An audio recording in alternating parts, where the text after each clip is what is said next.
If you go to the sports section of the Bible, you'll find the archetypal underdog story, David and Goliath. David was just a kid, he was an amateur. I think he was from Adelaide. And he wasn't expected to go too well against Goliath, who was the reigning world champion. He was a professional, had all the right equipment and plenty of big sponsors and so on. Anyway, David came out and cleaned him up. Well, no one had beaten the Americans for 132 years of competition.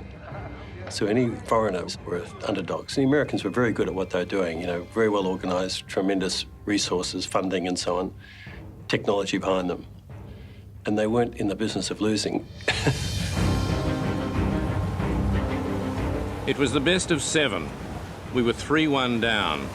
I don't think I'm giving anything away in suggesting that 3-1 down in a best of 7 contest against someone who's never been defeated in the history of the event is a reasonably character-building experience. You know, the probability of winning from 3-1 down was probably 1,000 to 1 against.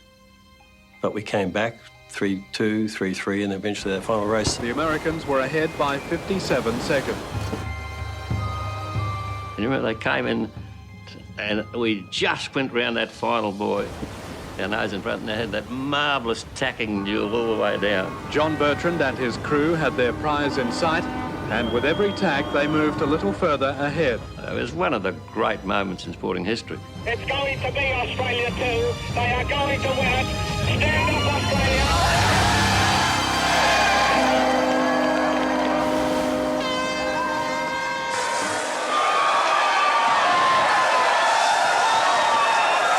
They get to declare a public holiday? Yes, no one would want to work today at any rate, would they? And of course, of all the brilliant things I said as Prime Minister, the many, many brilliant things, what's been remembered more than anything else was my comment that any employer who sacked a person for being late today as a bum. That's remembered much more than anything else I said.